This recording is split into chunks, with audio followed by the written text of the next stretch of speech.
Bagaimana sih cara bersyukur yang benar?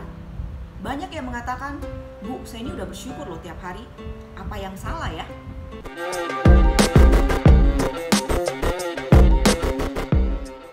Kenalkan, saya Dewi Tanamal sebagai Performance Coach dari Alpha Code Indonesia. Kita bicara bersyukur, banyak sekali teknik dan cara di luar sana. Semuanya benar menurut persepsi masing-masing, menurut teori masing-masing. Bagaimana cara bersyukur yang tepat, yang benar, sesuai dengan science base. Pertama kita lihat definisi dulu ya. Bersyukur di sini adalah bersyukur yang secara sadar kita lakukan. Karena banyak sekali yang beranggap bahwa saya sudah bersyukur, padahal bersyukur yang dilakukan mungkin bersyukur yang tidak secara sadar. Bersyukur yang dimaksudkan di sini adalah bersyukur yang secara conscious, secara sadar kita lakukan. Secara sadar kita lakukan artinya kita meluangkan waktu khusus untuk melakukan ritual bersyukur ini. Sebenarnya bersyukur ini kenapa sih sampai dibesar-besarin gitu ya, digede-gedein di media, terutama kalau kita lihat di luar negeri, karena benefitnya luar biasa. Kalau Anda googling saja itu banyak banget ya. Secara umum ada 3 benefitnya. Yang pertama dari sisi physical benefit itu adalah imun sistem Anda bagus. Yang kedua adalah blood pressure, tekanan darah, dan yang ketiga adalah membantu fungsi-fungsi kardiak kita. Nah, secara physiological, pertama adalah memberikan positive emotion kepada Anda. Yang kedua, Anda lebih aware, lebih peka, ya, lebih sadar diri. Kemudian meningkatkan self satisfaction, jadi kepuasan diri. Kemudian meningkatkan mood yang lebih positif.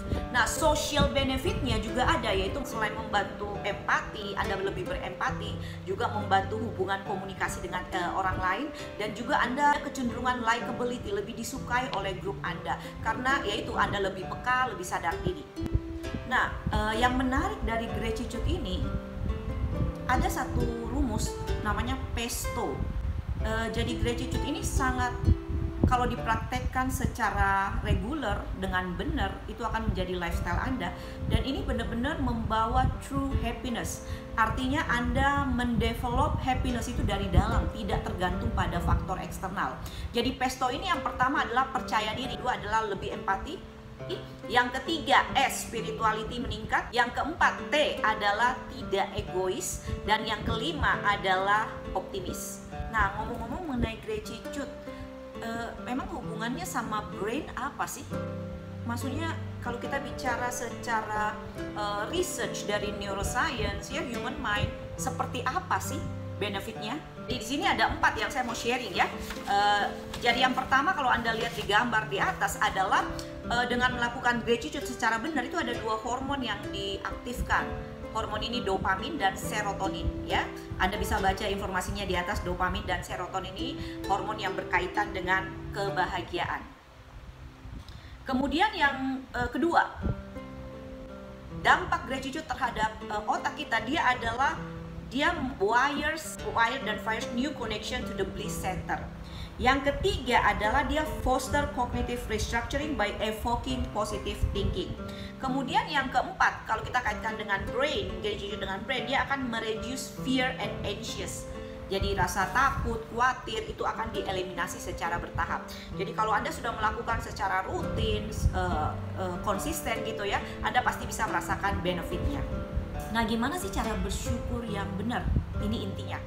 Setelah saya melakukan beragam riset dari berbagai sumber, dari berbagai buku, dari berbagai literature, jadi cara bersyukur seperti apa sih? Ada 5 cara. Yang pertama adalah hargai diri Anda dulu. Caranya gimana? Diri Anda mungkin pada waktu mungkin sikat gigi ya, mungkin pagi atau malam hari itu, Anda bicara dengan diri Anda di kaca. Anda bisa bahas 2 hal. Anda bisa bicara, yang pertama itu mungkin apa yang sudah Anda capai sebelum-sebelumnya. Yang kedua adalah apa yang Anda suka tentang diri Anda, membuat rasa syukur Anda. Yang kedua adalah, saya wanti-wanti ke klien saya, very simple, bisa dari 3 menit sampai 10 menit, gratitude journal. Jadi Anda cukup menuliskan 3-5 hal yang Anda syukuri setiap hari. Kalau bisa tidak sama tiap hari, ini untuk melatih kepekaan Anda. Dan kalau bisa Anda mungkin melakukan bisa di pagi hari atau malam hari, tapi kalau saya sarankan untuk pemula sebaiknya malam hari. Supaya sebelum Anda tidur, sebelum alam bawah sadar Anda take over, selama kita tidur itu alam bawah sadar yang take over ya, Anda sudah memasukkan semua yang positif.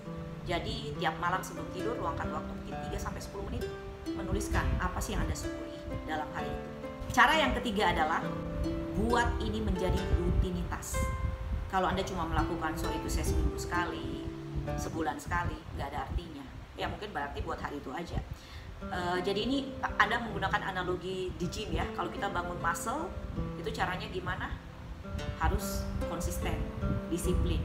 Muscle-nya akan semakin terbentuk, ya, semakin bagus, semakin lean gitu ya. Kalau diberikan latihan yang konsisten dan beban yang semakin tinggi.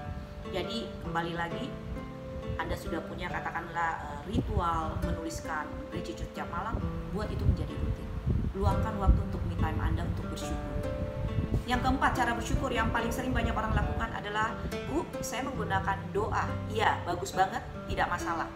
Kalau bisa ditambahkan dengan gratitude journal lebih bagus lagi. Kenapa? Karena Anda menuliskan secara khusus, Anda melatih kepekaan Anda, dan nggak bisa sama tiap hari ya. Yang terakhir, saya rasa praktek ini cukup banyak yang sudah melakukan meditation ya. Jadi Anda bisa menggunakan meditation sebagai salah satu alternatif untuk cara bersyukur Anda. Kalau saya sih sangat menyarankan kalau bisa ditulis, yang tadi nomor 2 ya, ditulis 3-10 menit saja apa yang Anda syukuri hari ini. Dan yang paling penting adalah sambil Anda menuliskan, Anda dapatkan feelingnya bahwa Anda benar-benar merasa diberkati.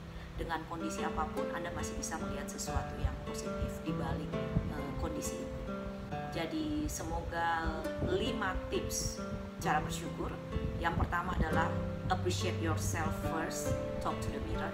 Yang kedua, membuat daily gratitude journal. Kemudian keep it routine. Yang keempat, bisa lewat pray. Dan yang terakhir adalah meditation. Jangan lupa Anda subscribe untuk mendapatkan update-update video terbaru lainnya. Terima kasih, salam Alpha Quotient.